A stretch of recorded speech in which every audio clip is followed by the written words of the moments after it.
Alhamdulillahi Rabbil Alamin. Wassalatu wassalamu ala ashrafil anbiya'i wal mursalin wa ala alihi wa sahbihi ajma'in. Subhanaka la ilma lana illa ma 'allamtana innaka antal alimul hakim. Rabbi shrah li sadri wa yassir li amri wahlul 'uqdatam min lisani yafqahu qawli, amma ba'd. Tuan-tuan malaikat kuasa, tuan-tuan muslimin muslimat rahmati wa Allah Subhanahu wa taala, bagi memberkati majlis kita pada malam ni, mari sama-sama kita membaca surah Al-Kahfi ayat 1 sehingga 10. Tuan-tuan yang ada mushaf, ada daripada hafalan, telefon dan sebagainya, boleh kita pakat-pakat baca insya-Allah.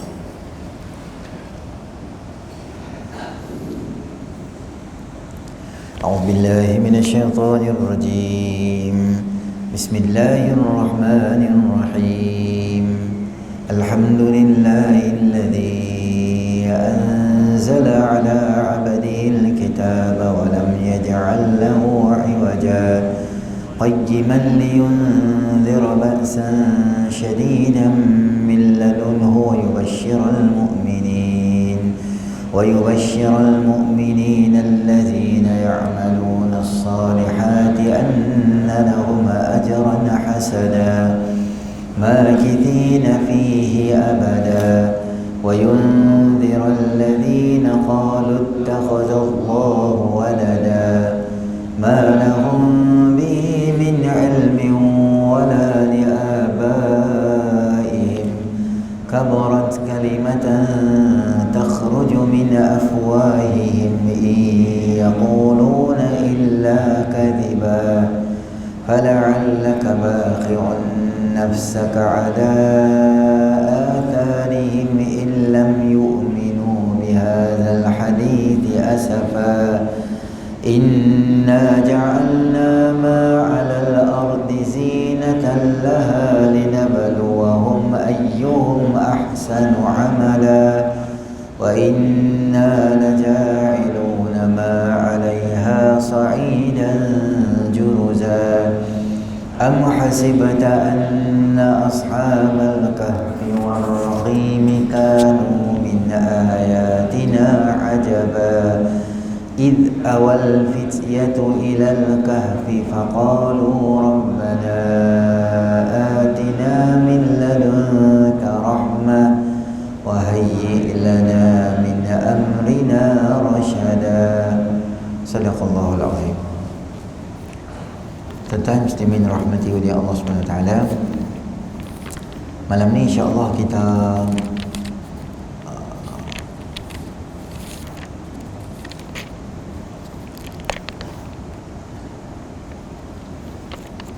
sambung lagi kitab kita berkaitan dengan Hidayatul Salikin fi Suluk Maslakil Muttaqin.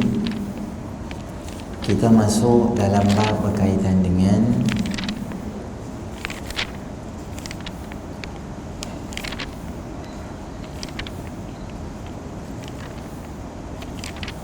muka surat 189, anggota tangan. Kata pengarang rahimahullah ta'ala, keenam adalah anggota tangan. Engkau peliharakanlah kedua-dua tanganmu itu, pertama daripada memalukan orang Islam, yang kedua daripada mencapai harta yang haram, ketiga daripada menyakiti mana-mana makhluk Allah Ta'ala, daripada mengkhianati amanah atau kepada pertaruhan orang, daripada menyuratkan sesuatu yang tiada harus dituturkan, kerana wajib memelihara pena dari apa yang wajib dipelihara lidah, kerana pena itu daripada salah satu daripada dua lidah. Baik, antara anggota badan kita yang perlu kita jaga agar tidak terlibat dengan, tidak terbabit dengan dosa adalah yang melibatkan anggota tangan kita. Kerana setiap benda yang Allah beri pada kita dan setiap perbuatan kita akan dipersoalkan oleh Allah Subhanahu wa taala. Inna sam'a wal basara wal fuada kullu zalika anhu kullu ulaika kana zalika anhu mas'ula. Semua mata, telinga, mulut kita, semua benda tu nanti esok Allah akan persoalkan kita. Termasuk juga yang akan disoalkan nanti di akhirat adalah berkaitan dengan tangan. Berkaitan dengan tangan. Ada 5 dosa atau kesilapan yang biasanya dilakukan oleh anggota tangan. Yang pertama, daripada memalukan mana-mana orang Islam. Sekarang ni tuan-tuan, konsep memalukan orang Islam ni semua berlaku dengan tangan dan di hujung jari kita. Dulu ada banyak benda yang Allah akan persoalkan kita ke akhirat, termasuk harta kita, dari mana dapat, dari mana pi dan sebagainya. Tapi tuan-tuan muslimin rahmati oleh Allah, akhir zaman ni ada satu benda, nama dia ni. Pasal dia ni saja kita tak tahu berapa lama kita nak sangkut ke akhirat esok ni. Pasal dia ni saja kita tak tahu berapa lama soalan nak tanya dekat kita. Sebab dalam ni ada macam-macam benda. Dalam ni daripada benda yang melibatkan maruah orang, benda yang melibatkan masa depan orang, kita boleh rosakkan periuk nasi orang, atau kita boleh pecahkan rumah tangga orang, boleh menyebabkan suami gaduh dengan isteri, isteri gaduh dengan suami, mak mentua gaduh dengan menantu. Semua benda boleh buat daripada benda ni. Jadi bila kita berada di akhir zaman ni, semua benda kita boleh rekod, semua benda boleh tangkap gambar, semua benda boleh dimanipulasi. Jadi kita tak tahu apa-apa benda yang berlaku dekat kita di luar. Orang boleh edit gambar, orang boleh buat video kita yang kita tak cakap, orang boleh cakapkan dia. Dinosaur orang boleh buat. Dinosaur hapsak tu dia boleh buat macam betul. Kita ingat betul. Setakat muka kita dia boleh buat tak cakap, tapi dia boleh buat bagi cakap. Anjing, kucing, tikui, binatang ni tak boleh cakap, tapi dia buat gambar sebiji macam dia cakap betul. Kawan tu gerak mulut, dalam kartun tu gambar gerak sama. Dia buat terkejut, dia ni pun buat terkejut. Boleh edit tak? Boleh. Gambar boleh edit, video boleh edit. Kalau orang nak belajar kita, macam-macam boleh buat. Potong kepala kita, tukar kepala orang, boleh buat lain. Sebarkan video, sebarkan aib orang, jatuhkan maruah orang. Semua benda ni siapa punya kerja? Tangan kita, terutama jari jemari kita ni, dia akan nanti disoal di akhirat. Tapi jari jemari ni dia ikut siapa? Ikut hati je. Sebab hati ni dia kerja. Kalau hati suruh buat satu benda tak elok, dia akan buat benda tak elok. Kalau hati suruh buat benda elok, dia akan buat benda yang elok. Maka pokok pangkai dia, semuanya akan disoal itu adalah berbalik kepada persoalan iman yang ada dalam hati kita. Maka tangan kita, kita tolong jaga. Saya selalu habaq, saya duduk ada atas ni kan, saya duduk ceramah macam ni kan. Kalau lah orang nak belajar saya tak, contoh tak, mereka boleh tangkap mak saya, buang meja kuliah, lepas tu belakang dia boleh latar belakang pantai sikit atau pantai mana-mana. Kursi saya tu ni dia terkajang, dia bawa motor hapsang satu, motor hak kuasa kuda punya, atas sikit pada RZ lama tau, up sikit. Lepas tu depan tu saya dah buat sini ceramah kan, macam saya pegang handle motor dia buat. Depan dekat sinki, dekat tank minyak tu, dia bawa markah seorang. Markah tak pakai tudung, rambut pakai teruk. Dia bawa kata apa? Korang ajak dia ni baru ceramah, lepas tu bawa aci ronda pula. Dalam 1000 orang mesti 800 orang memaki, 200 orang, aku kenal ustaz ni tak baik ke tu. Dia tu pula kata, ni janggut bukan boleh percaya, ni janggut hantu ayam macam-macam. Padahal benda tu murung tak? Murung kita tak tahu.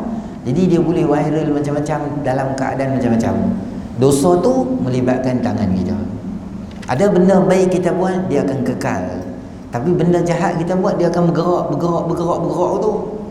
Kita post pasal satu benda zaman bila? Zaman 2002 dulu. Tapi Facebook ni diingatan dia lebih mantap daripada ingatan kita. Kadang-kadang kita lupa lah. Lagi dia main reminder. Hang ingat tak 2002 hang buat benda ni, hang post benda ni, dia akan main. Dah gambar kita post tu dia gerak. Yang tu orang panggil apa? Dosa jariah. Dia ada amal soleh, dia ada pahala jariah yang bergerak. Ni orang panggil dosa jariah. Maknanya dosa tu duk bergerak. Dan hang tak tahu dia pergi mana. Hang tak tahu nak stop dia macam mana. Dia continuously duk gerak tu. Setiap hari dia akan bergerak. Dan benda tu akan jadi kesan dalam kubur kita esok ni.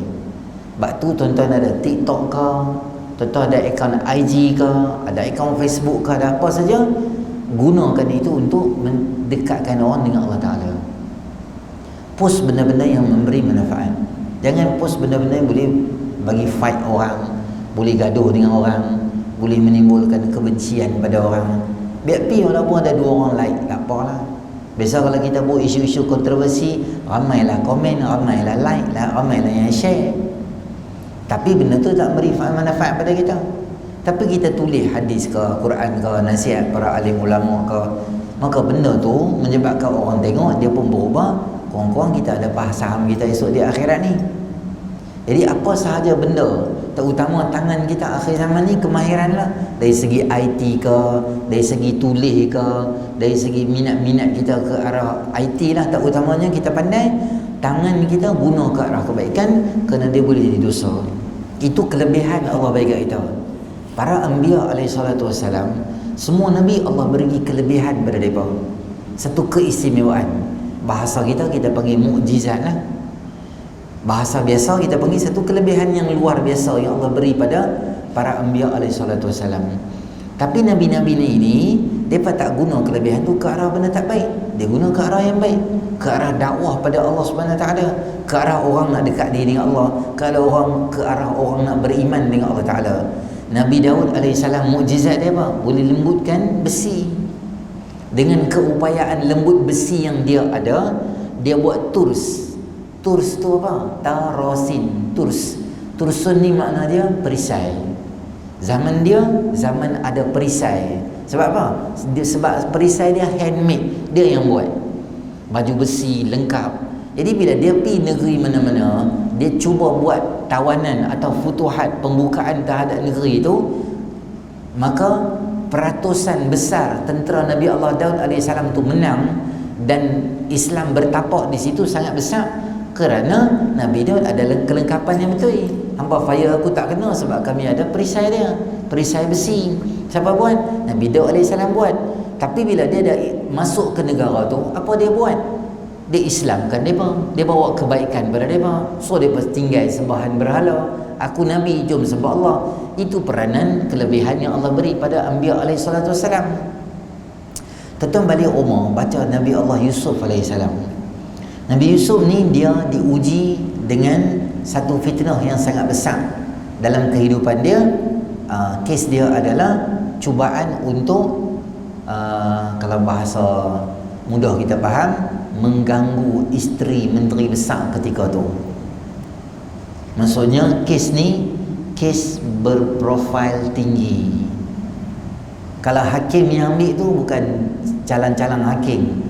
Hakim tu memang hakim negeri atau lantikan negara, dan semua-semua orang yang bertugas dan media duk tunggu saban hari setiap saat itu, semua tu adalah orang yang berprofil tinggi. Sebab Nabi Yusuf AS kononnya yang dia ganggu tu siapa dia? Isteri menteri besar ketika tu, raja besar ketika tu. Maka isteri dia pula terang-terang, walaupun terang-terang dia salah, bukti jelas dan nyata, dan nama kata orang atas, dia tak akan mengaku lah dia salah.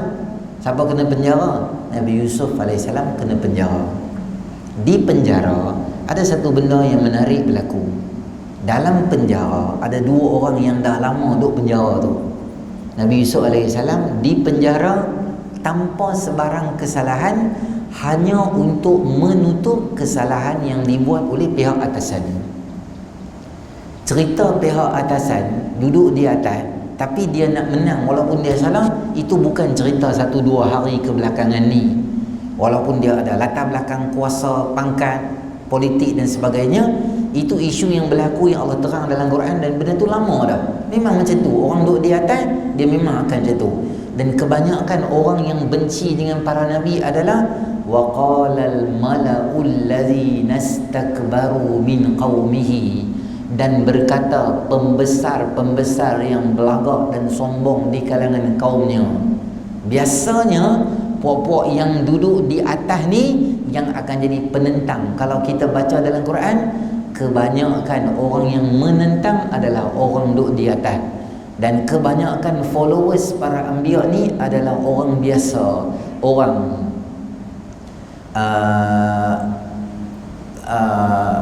orang katakan Nabi Nuh, macam mana kami nak ikut hang sedangkan followers hang adalah badiyar ra'i, orang yang macam bukan inteleknya orang, bukan orang-orang yang ada belajar, bukan ada school ni orang. Ikut hang semua orang hamba-hamba, kami tak standard nak ikut hang, mereka tak suka lah. Itulah kisah yang berlaku Nabi Yusuf AS. Dia kena penjara. Bila kena penjara, tuan-tuan, dua orang yang duduk dalam penjara tu, yang mereka ni bukan Nabi Yusuf masuk dulu, Allah Ta'ala sebut wa dakhala ma'ahu sijna fatayan. Kemudian dua orang ada kesalahan mereka pun masuk dalam tu. Jadi 3 orang dalam tu. Bila mereka duduk dalam tu, mereka nampak Nabi Yusuf ni nampak macam boleh percaya lah, trustednya orang. Tapi tak tahu apa kes mereka duduk dalam ni. Mereka pun cuba cerita kat dia, kami ada mimpi, boleh tak hang tolong cerita kat kami apa maksud mimpi kami. Nabi Yusuf kata, boleh, aku boleh cerita kat apa. Sebelum makanan kita sagi makanan kita akan sampai, sebelum makanan sampai, aku akan khidmat, aku akan jawab mimpi hampa. Mereka pun cerita lah. Mereka kata, dalam mimpi aku ada 2 benda yang kami tengok.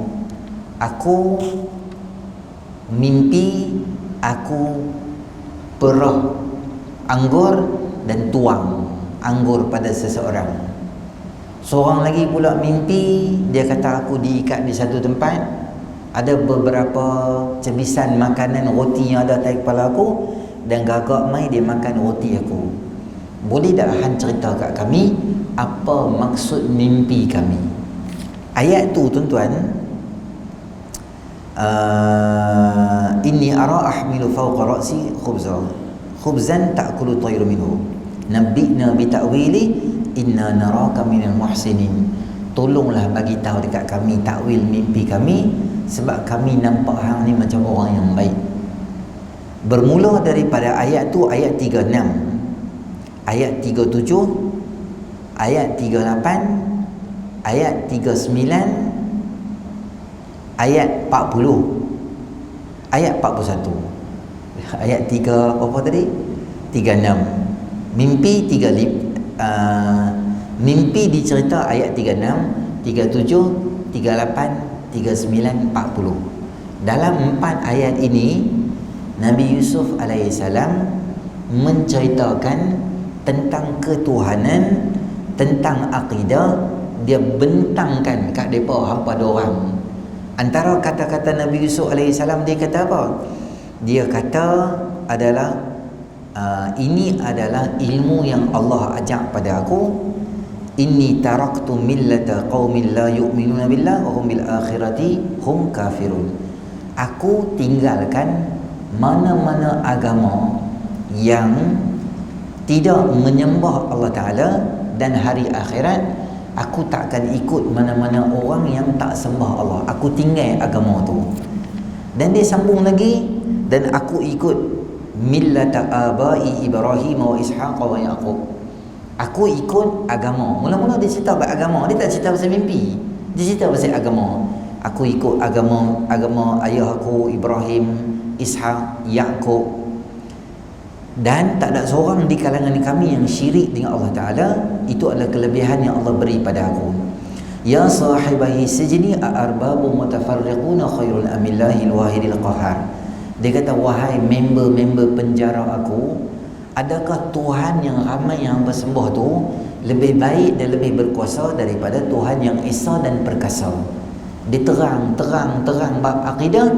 Kemudian mai ayat 41, baru dia cerita, ya sahibai sijni amma ahadukuma fayasqi rabbahu khamra wa amma al-akharu fayuslabu fata'kulu at-tayru minhu min ra'sih qudiyal amru alladhi fihi tastaftiyan. Ayat 41 baru dia terang. Dalam hampa dua orang hang mimpi kan, maknanya hang akan dibebaskan dan hang nanti akan dapat satu peluang bekerja, dan kerja hang tu adalah tuang ayak pada raja. Hang akan jadi orang kantin, hang akan kerja dengan staf-staf kulinari, dan antara tugasan yang akan diberi pada hang lah akan serve ayak pada tuanku raja paling besar. Hang akan tuang kat dia ayak, hang akan hidup, tak lama hang keluar. Adapun hang yang mimpi macam tu, maknanya hang akan disalib, hang akan dibunuh, maksudnya hang akan mati, fayuslabu, dan hang akan disalib dan mati, dan burung-burung akan mai duduk di kepala hang, mai makan. Maknanya hang jadi kering saja, mati saja, betul lah. Maknanya Nabi Yusuf alaihissalam ada kelebihan tafsir mimpi, tapi mimpi dia tu, kelebihan tu, dia tak guna untuk benda-benda yang tak baik, dia guna untuk bagi fahaman akidah pada orang. Ini kita kata tuan-tuan ada kelebihan. Baru ni tuan-tuan tengok tak, dia tu yang MotoGP budak kita, saya tak ingat budak Pahang ke budak mana tu, budak Kedah ke mana ke, dia MotoGP dunia. Dia pandai bawa motor, dia menang nombor 1 dalam dunia. Jadi bila dia nombor 1, nombor 2 dan nombor 3, kebiasaan geng-geng MotoGP ni kalau dia menang, dia akan ambil arak yang besar, dia akan kocok arak tu, dia pocek sebagai tanda, pocek kat markah hak dok main tu, dia pocek kat wartawan semua tu, budaya dia lah. Tapi dia ni bagusnya sebab apa? Dia ada akidah iman. Walaupun kelebihan motor tu dia ada, dia tak join depa minum arak. Time depa dia bagi arak nak kocok tu, dia turun daripada pentat, dia pergi di belakang pentat, dia tak mau join benda-benda yang melibatkan arak macam tu. Bila dia ada kelebihan, dia guna kelebihan tu untuk Allah. Kita masing-masing ada kelebihan masing-masing. Ada orang dia pandai tulis, ni kawan-kawan kita ni dia pandai dalam bab media, ada orang pandai dalam bab ni, ada orang ada kelebihan dalam bab ni. Maka kita guna kelebihan yang ada pada kita untuk buat benda yang baik. Kita pandai lukislah benda-benda yang baik. Lukis pasal mak bapak, bagaimana anak yang tinggal mak bapak sedih. Bila kita tengok kartun video tu, kita rasa macam Allah, nak telefon mak aku, nak tanya apa khabar mak aku.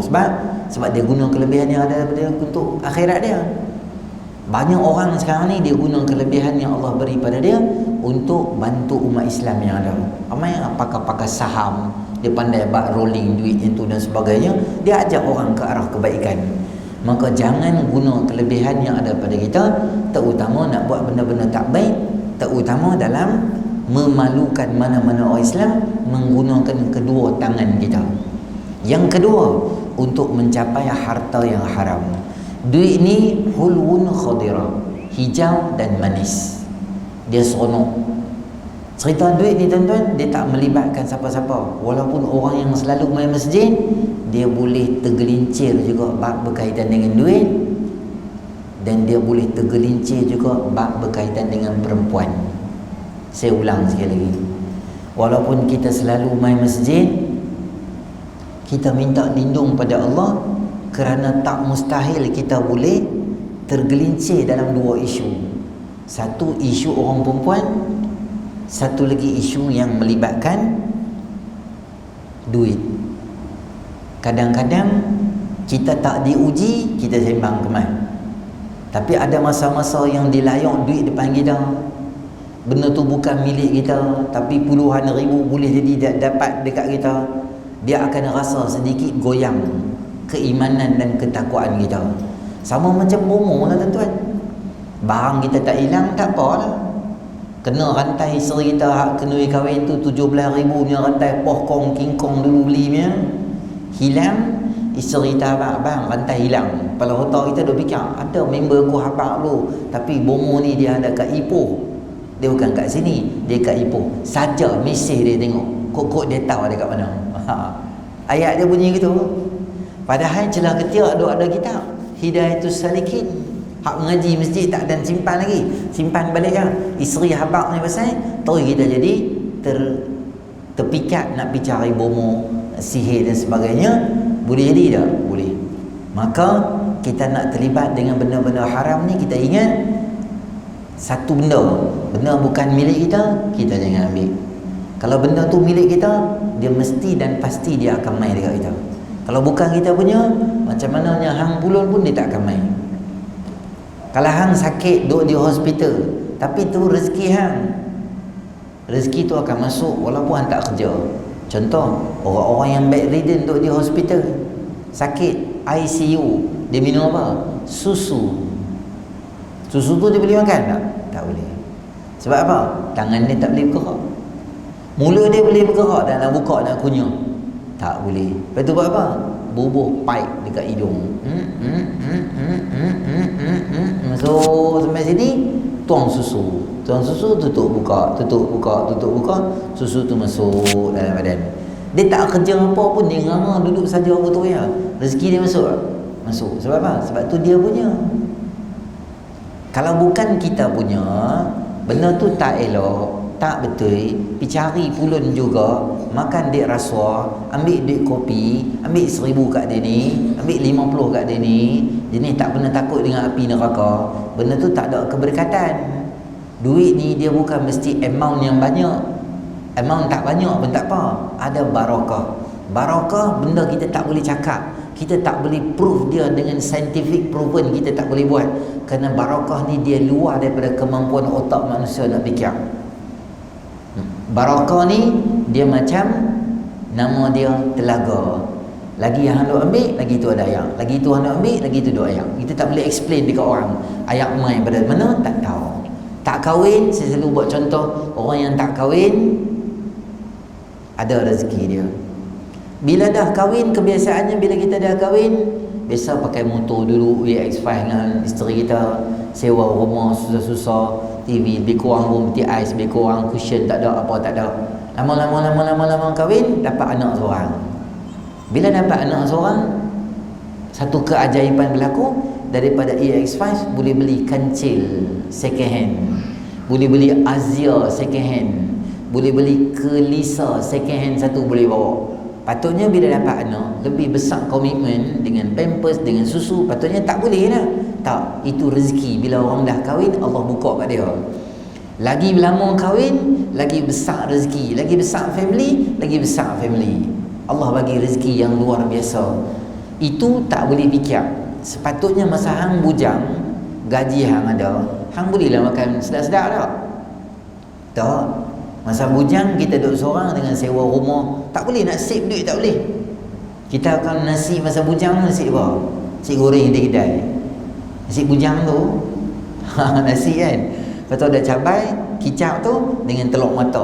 Wah tu sedap, bermenerak atas meja makan. Tuan-tuan nak kahwin pernah nak makan gitu? Tak, Allah murah rezeki. Tiba-tiba boleh makan ikan 3 rasa, isteri kita buat. Seekor ikan RM20. Boleh makan tak? Allah murah rezeki. Berkat jangan tanya. Bukan cari duit banyak, tak ada ketenangan. Tidur malam tak boleh, tak ada barakah. Sakit sini, sakit sana. Barakah jangan cari dengan nombor, dia tak akan dapat. Walaupun amount hang sikit, tapi Allah bagi ketenangan. Walau basatallahu rizqa labaghaw. Kalau aku buka rezeki berlambak kat hangpa, nanti hangpa akan jadi melampau. Allah tahu banyak mana nak buka kita.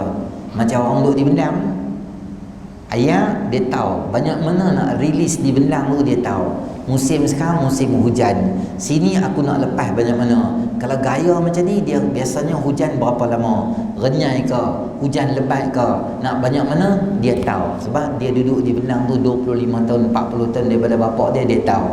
Jadi nak hujan, dia buka dulu sikit, dia tutup. Tengok macam hujan tak banyak, sagi baru dia buka. Jenis tak pandai, dia buka je. Kalau ayak terlalu banyak, sawah, padi tu, bendang tu dia akan rosak, tak boleh naik juga. Dia ada tahap dia. Kita, Allah bagi rezeki dekat kita tahap tu, Allah tahu banyak mana kemampuan kita. Kalau Allah bagi lebih, kalau semua kat depan saya ni kaya, bilion saya bagi tahu tuan-tuan tak main kuliah maghrib ni. Betul tak? Main sebab apa? Sebab miskin lah main. Kalau kaya main tak ada. Saya dengan pengerusi tinggal ni semua dibelah betul ya. Tak ada Ustaz, malam ni saya kena pergi Melbourne mesyuarat. Oh, sembang So pagi saya tak ada. Saya di Yokohama, Jepun. Yokohama apa? Bateri je. Dia kena pergi Jepun pula syarat. Sarapan pagi makan sushi di Jepun. Tengah hari pula kan, oh tak ada Ustaz, saya ada mesyuarat di Brazil pula, Rio de Janeiro. Syarat bisnes tapi berata sini sana tu duk main atas awan gitu ya. Masjid Surau tak ada lah Ustaz. Saya lah main masjid pun 2012 tak pernah pergi masjid lah. Berdua atas awan lah, sembahyang Jumaat pun kat awan, semua kat awan gitu ya. Allah tahu. Allah bagi rezeki sekarang ni okey tak? Okey lah. Sebab apa? Sebab masjid boleh main, ada masalah dengan family, ada masalah dengan anak. Allah tahu. Maka jangan pergi cari duit-duit haram sehingga menyebabkan kita jadi orang teruk. Yang nak buat kerja duit haram ni siapa? Dosa tangan ni lah. Tangan ni banyak cerita. Sebab tu kat akhirat Allah buat apa? Al-yawma nakhtimu ala afwahihim wa tukallimuna aydihim wa tashhadu arjuluhum bima kanu yaksibun. Mulut anduk diam, bagi tangan cakap, bagi kaki cakap pula, biar mereka jadi saksi. Betul, saya sign duit haram tu. Walaupun projek tu tak boleh buat, dia di atas tanah tu, tanah pertanian. Dia tanah tu adalah tanah paya, tak sesuai buat apartmen kat situ. Depa buat lebih kurang, saya yang sign. Lepas 20 tahun gempa bumi sikit, kawasan tu dia runtuh, flat tu semua, hang mati duduk di kubur, hang jawab besok kat akhirat. Dia tak akan habis cerita tu di situ saja. 1-2 hari mencerita tak. Yang ketiga, khianat amanah orang atau pertaruhan orang, dan menulis apa sahaja yang tak boleh. Kerana benda yang kita tak boleh cakap, benda tu kita tak boleh tulis. Sama macam benda yang kita tak boleh tengok, kita tak boleh tangkap gambar. Benda yang kita tak boleh tengok, kita tak boleh tangkap gambar. Benda yang kita tak boleh cakap, kita tak boleh tulis. Benda tu menyakiti hati orang. Orang tanya, boleh tak kami gaji gambar fotografer perkahwinan? Tengoklah fotografer tu macam mana. Pengantin okey lah, pakai tudung apa semua biasa lah. Kenuri kita tengok amat, tak apa. Tapi pengantin pun pakai baju teruk, pakai baju yang tak tutup aurat, lebih daripada Yahudi pakaian dia.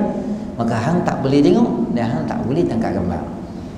Bagus, banyak fotografer Muslim, budak-budak muda telefon, Ustaz kami dapat job dekat sekian-sekian, kami ada satu job dekat sini-sini, tapi pengantin kami nampak macam dia tak pakai. Saya kata macam tu lah. Tapi bagus, dia tak ambil job tu. Lepas 2-3 bulan dia telefon, Ustaz saya cerita Ustaz pengalaman. Dia kata banyak job yang kami memilih, maksudnya ada yang boleh, ada yang tak boleh. Kalau hang pelik pakai pelik-pelik macam ni, kami tak mau ambil job tu, kami hampir carilah orang lain. Tapi barakah Ustaz, lebih banyak kami tolak pengantin-pengantin yang seksi, lebih banyak lagi kami dapat panggilan-panggilan daripada pasangan pengantin yang baik dan elok dan pakai tudung tutup aurat dan sebagainya. Itu nama dia keberkatan Allah bagi. Jadi sama juga, benda kita tak boleh cakap, kita jangan menulis di FB ke, menulis di rencana atau apa sahaja. Kita ada ruang untuk dakwah, kita gunakan benda yang tak elok. Kemudian pelihara kaki pula. Pelihara kedua kaki daripada berjalan kepada segala yang diharamkan oleh syarak, atau berjalan kepada orang yang zalim, atau berjalan kepada raja yang zalim. Kerana pergi kepada raja yang zalim itu tanpa tersangat darurat atau daripada keperluan yang memberi kebaikan pada akhirat, pada agama, menjadi maksiat lagi haram. Kata Imam Ghazali rahimahullah ta'ala, maka berjalan kepada sultan yang zalim tanpa darurat, yakni tanpa hajat yang baik di sisi syarak, dan tanpa hajat yang sangat picik, adalah menjadi maksiat. Kerana demikian itu merendahkan diri bagi mereka dan memuliakannya.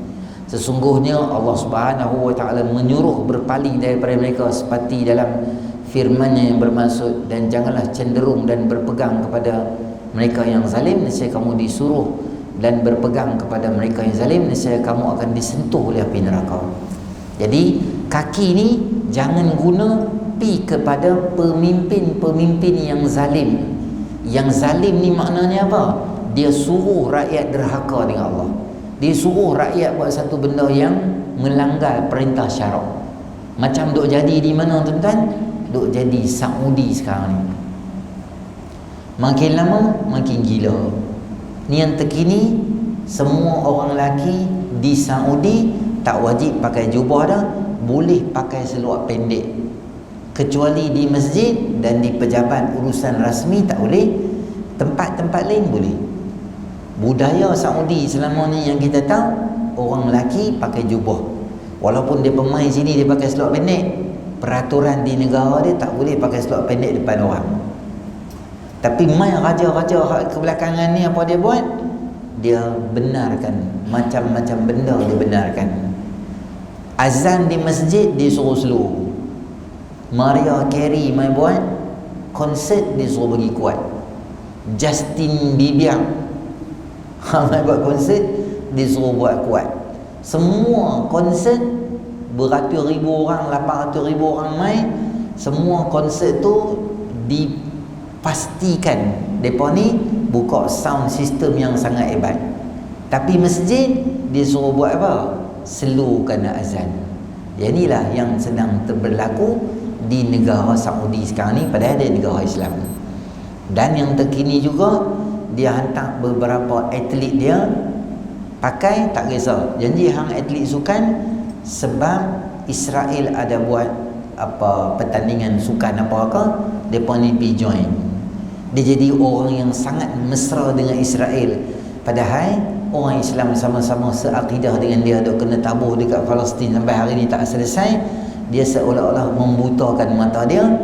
Tuan-tuan tunggu dia punya target 20-30. Tuan-tuan pergi Saudi rata-rata dia punya target dia 20-30, 20-30. Apa dia nak buat 20-30? Dia dah bagi tahu, hang bagi aku masa 10 ke 15 tahun daripada awal dia lancarkan hari itu dia punya fasa perubahan Saudi, dan hang akan lihat perubahan besar Saudi bukan lagi macam mana yang kita tahu Saudi satu ketika dulu, kerana dia tak mau mengharapkan kepada minyak semata-mata, dia nak mengharapkan kepada pelancongan.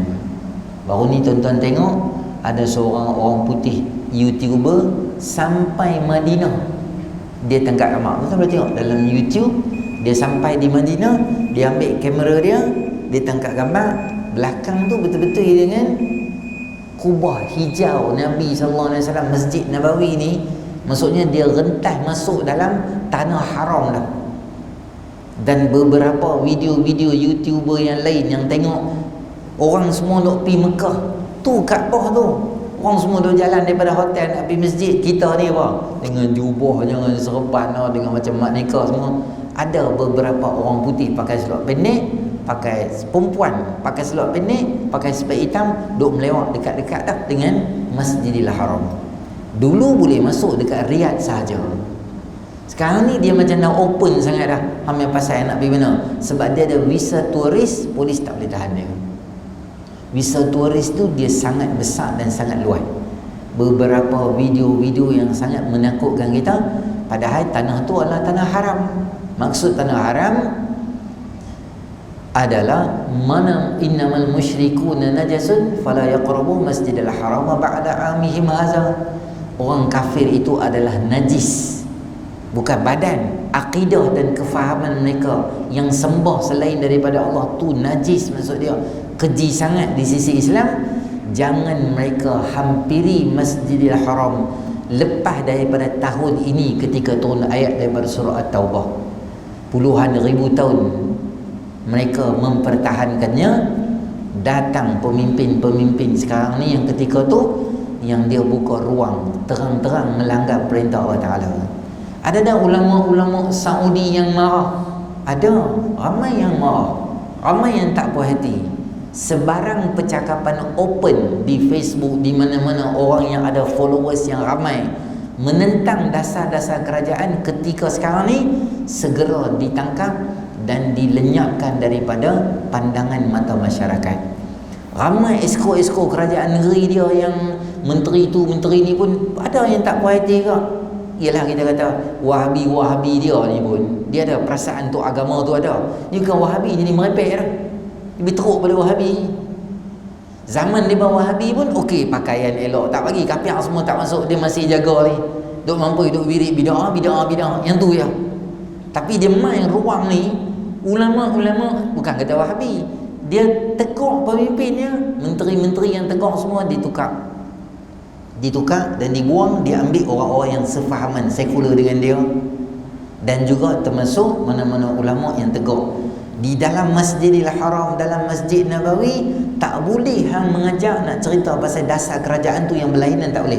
Hang tak boleh tegur konsert Mariah Carey, hang tak boleh tegur konsert apa-apa main apa semua tu, macam-macam benda duk main semua, tak boleh ditegur. Tegur kena tuang.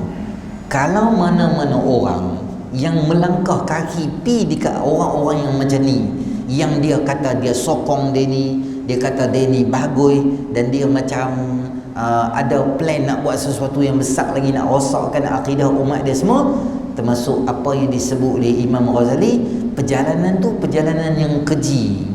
Langkah kaki hang tu nak pi buat plan satu benda yang menyebabkan orang Islam jauh daripada rahmat Allah Ta'ala semua tu, benda tu tak baik dan tak bagus. Wala tarkanu ilal ladzina zalamu fatamassakumun nar. Jangan cenderung hati kamu pada orang yang zalim. Zalim, orang luak, pukul, marah saja pun Allah dah marah, apatah lagi orang yang menzalimi masjid dan akidah umat Islam. Di akhir zaman ni lebih keji dan lebih teruk lagi perbuatan tu. Dan jika mereka perjalanan kerana menuntut harta, maka perjalanan itu adalah yang mengusahakannya itu adalah haram. Dia nak saja nak pergi ambil rasuah, nak pergi ambil jalan tu tak baik. Dan sungguhnya Nabi SAW bersabda yang bermaksud, siapa yang merendahkan dirinya bagi orang yang soleh, nescaya hilang. Kaya yang soleh, hilang 2/3 agamanya. Ini pada orang kaya yang soleh, maka apakah sangkaanmu terhadap orang-orang kaya yang zalim? Allah juga yang beri petunjuk. Jadi tujuan dia pi tu adalah apa? Dengan niat nak dapat kelebihan dunia, supaya dia ni tunduk kat dia tu, dia cakap apa dia dengar. Tambah yang lebih keji adalah yang buat tu adalah para alim ulama. Dia berkata, ulama tu pun dia ikut je cakap pemimpin tu. Jadi orang jadi ikutlah dia. Itulah bahayanya ulama-ulama yang dekatkan diri dia dengan pemimpin-pemimpin yang zalim, yang rosakkan akidah umat dia. Nanti insya-Allah kita masuk bab yang seterusnya adalah menjauhi maksiat batin. Tuan-tuan, seminit dua saya nak cakap dengan tuan-tuan. Sekarang ni kita berada dalam bulan Rejab. Bulan Rejab ni adalah bulan yang Allah tambahkan pahala. Siapa sebut? Dua.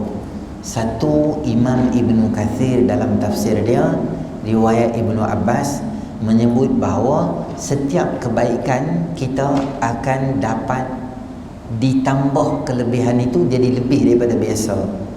Katalah tuan-tuan duduk kuliah biasa dapat 10 pahala, tapi duduk dalam bulan-bulan haram, bulan Rejab ni, maka dia lebih lagi pahala, dapat 15, 20, 30. Dia lebih daripada bulan-bulan biasa. Kerana Rejab dia termasuk dalam bulan-bulan haram. Jadi tuan-tuan boleh buat apa dalam bulan Rejab ni? Apa sahaja benda baik kita boleh tambahkan. Ada orang tanya, bolehkah kami puasa? Boleh. Bolehkah kami puasa 1 Rejab? Boleh. Kami nak puasa 2 Rejab? Boleh. Kami nak puasa 8 hari? Boleh. Kami malas puasa 8 hari, nak puasa 5 hari. Hang yang pasal hang boleh puasa banyak hari, mana-mana puasa?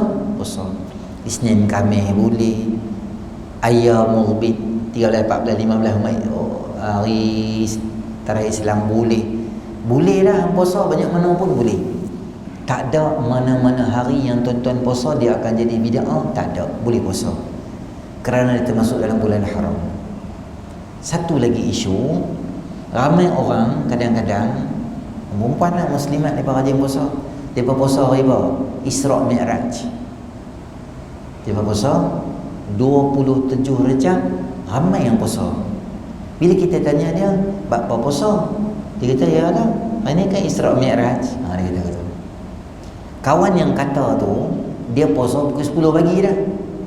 Kita kata kat dia, Isra' Mi'raj tak ada puasa. Hang buat ni bid'ah. Jadi hang muka dia puasa hang. Mengarut. Puasa apa? Nabi tak pernah puasa Isra' Mi'raj. Tak ada satu kenyataan suruh puasa Isra' Mi'raj sunat, tak ada. Betul dia buat gitu. Betul dan tak betul. Tak mana betul? Yang betulnya tak ada satu statement suruh kita puasa Isra' Mi'raj. 27 Rejab mesti puasa, tak ada. Jadi hang boleh tak kita kata dia hang buka ada puasa? Sabar dulu. Jangan suruh cepat orang buka puasa. Sebab puasa ni bukan senang.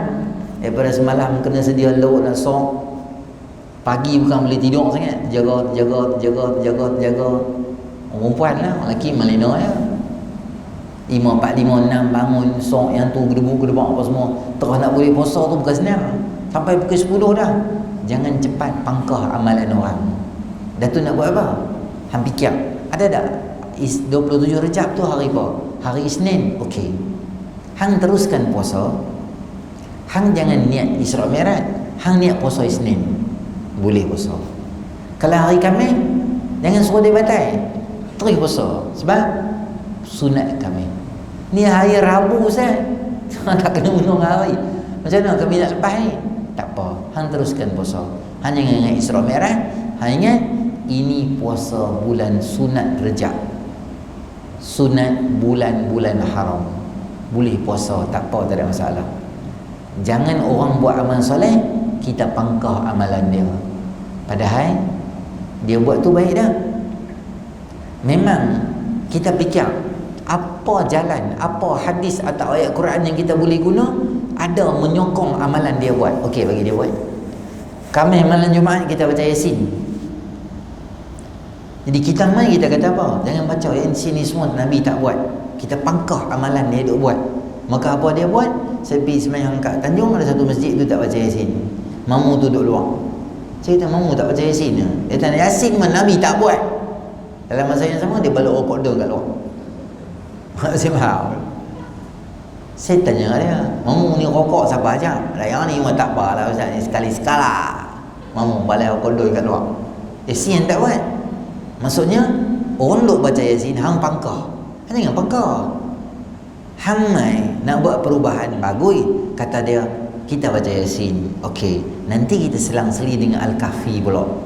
Nanti minggu depan kita baca Yasin lagi. Bagi orang biasa, orang duk baca Yasin ni puluhan tahun dah. Hang nak baca Kahfi boleh pelan-pelan. Jangan pangkah terus. Lama-lama dah baca, boleh. Bagus dah Kahfi. Bagus. Tapi Yasin balik rumah macam sendiri ya. Sebab anda pandai 20 tahun baca Yasin dah kata pandai. Dia nampak, oh macam tu boleh buat. Jangan pangkah benda baik yang orang buat. Kita cari jalan macam mana nak bagi dia terus buat benda baik tu. Dalam masa yang sama ada kebaikan dia buat. Lain hang kelebihan baca Quran tak dapat, Yasin tak dapat, Kahfi tak dapat, rokok daun yang dapat. Tu ruginya pahala amalan kita. Tu satu.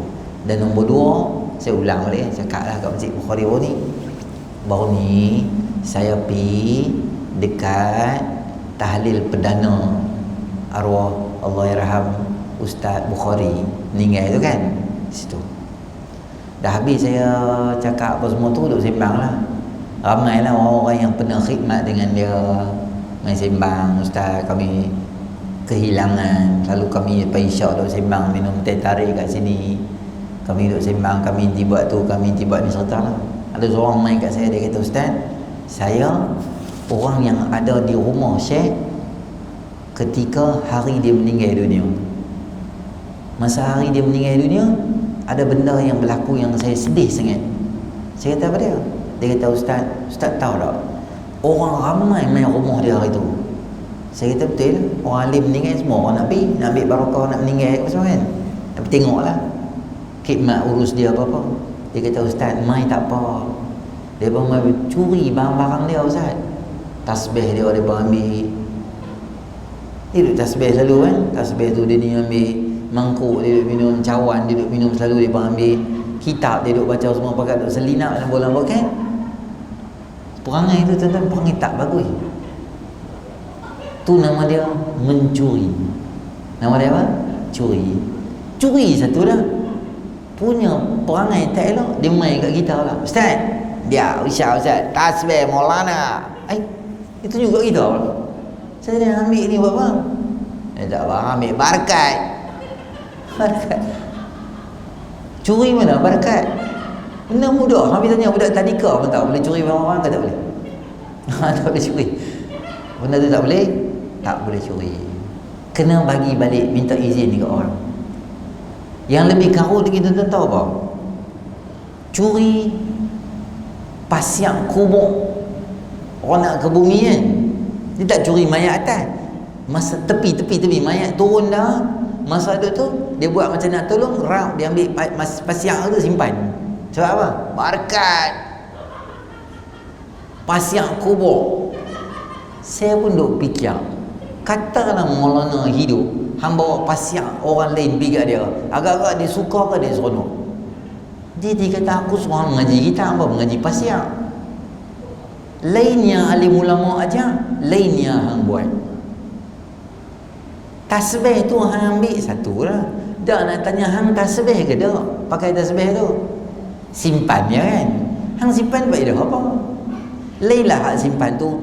Kerajaan negeri Pulau Pinang dia buat galeri Maulana, orang yang banyak berkhidmat, ini tasbih Maulana ke apa, tatapan umat. Tak apa tu lain tu galeri.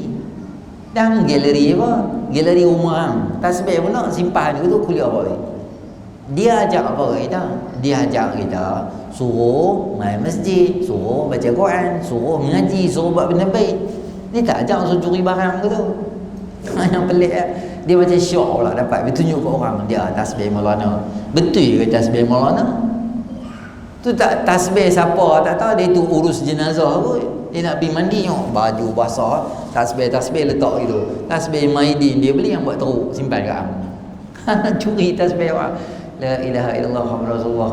Kalau siapa yang ambil, saya mohon tuan-tuan, tolonglah pi bagi balik. Tu semua bukan benda ambil. Hang nak ambil beli tasbih. Tasbih bukan mahal pun beli ya. Kalau hang nak tasbih macam dia, ambil cari macam dia.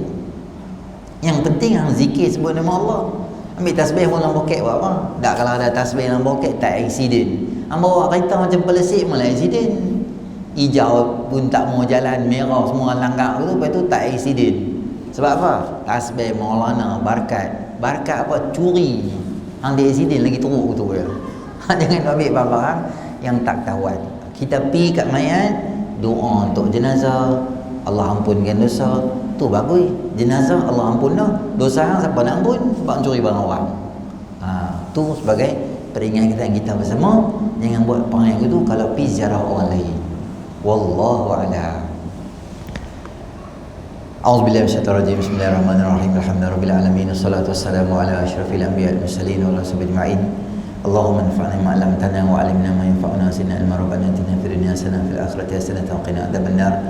Sallallahu ala sayyidina Muhammadin nabiyil ummi wa ala alihi wa sahbihi ajma'in. Alhamdulillahirabbil alamin.